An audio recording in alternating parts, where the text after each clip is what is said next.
बिस्मिल्लाहिर्रहमानिर्रहीम। अस्सलामुअलैकुम व्यूअर्स, कैसे हैं आप सब? उम्मीद करती हूँ आप ठीक होंगे। अल्हम्दुलिल्लाह मैं भी ठीक हूँ।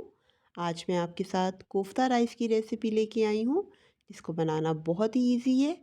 सबसे पहले हमने ऑयल ले लेना है और उसमें मैंने खड़े मसाले दालचीनी, बादियान का फूल और काली मिर्च वगैरह डाल के उसको फ्राई कर लिया। और उसके बाद 3 मीडियम साइज़ के प्याज लिए थे और उनको भी मैंने हल्का सा ब्राउन कर लिया।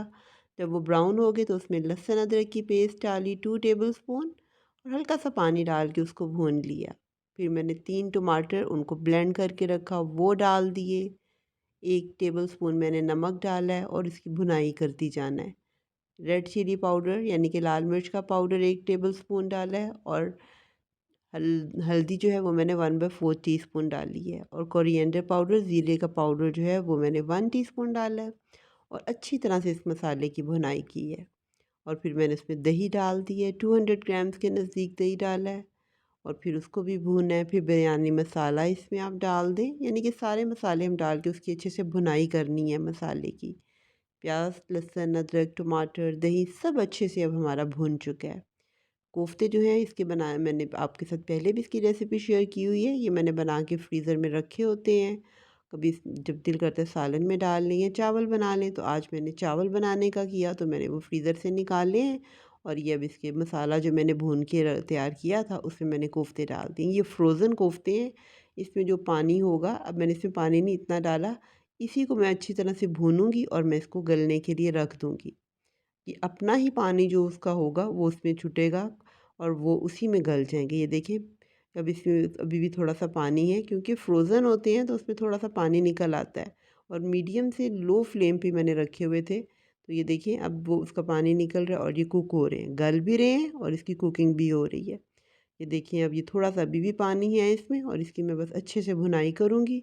हल्के से हाथों से आपने कोफ्तों को चम्मच लगाना है, नहीं तो आप हाथों से देखिए जैसे मैं कढ़ाई को हिला रही हूँ, इसी तरह ही बस आपने करना है। देखिए कितने अल्हम्दुलिल्लाह कलर भी उनका कितना अच्छा और कोई टूटे भी नहीं है। इसकी रेसिपी, कोफ्तों की रेसिपी अगर आपको चाहिए तो मेरे चैनल पे मौजूद है। आप ज़रूर उधर से लें और उसी रेसिपी को फ़ॉलो करें।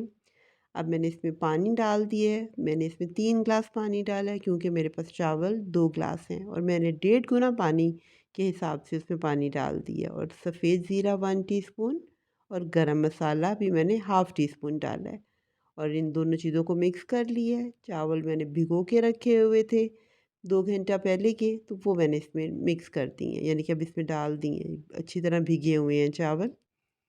अब ये हम इसमें इसको अच्छी तरह से मिक्स करूँगी और इसको थोड़ा, जब तक इसका पानी ड्राई होगा इसको हम कुक करेंगे। अब इस टाइम पे आप लोगों ने चेक कर लेना है कि नमक हमारा पूरा होना चाहिए। अगर नमक कम है तो आप नमक पूरा कर लें। ज़ीरा, गरम मसाला हम ऑलरेडी डाल चुके हैं। सब चीज़ें हमारी पानी जो है अच्छे से ड्राई हो चुका है। अब सारी चीज़ें इसमें डल चुकी हैं। अब सिर्फ इसको हमने दम लगाना है।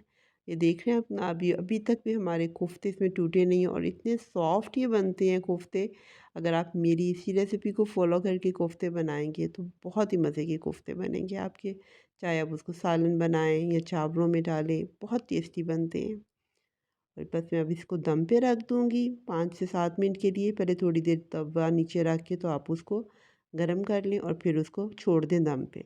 अब देखिए बहुत मज़ेदार खड़े खड़े चावल बने हैं मेरे, बहुत मज़े के और बहुत टेस्टी स्पाइसी से हैं क्योंकि मैंने थोड़े स्पाइसी बनाए थे बिरयानी मसाला वगैरह डाल के। अगर आपको मेरी ये रेसिपी पसंद आए तो मुझे ज़रूर इसका फ़ीडबैक दें। अपनी दुआओं में मुझे याद रखें। अल्लाह हम सबको अपनी हिफ्ज़-ओ-मान में रखे, अपनी रहमतें नाज़िल फ़रमाए। और अगर अभी तक आपने मेरे चैनल को सब्सक्राइब नहीं किया तो मेरे चैनल को भी सब्सक्राइब करें, लाइक करें, शेयर करें अपनी फैमिली और फ्रेंड्स के साथ। और चलिए फिर मिलते हैं हम किसी नई रेसिपी के साथ। अल्लाह हाफ़िज़।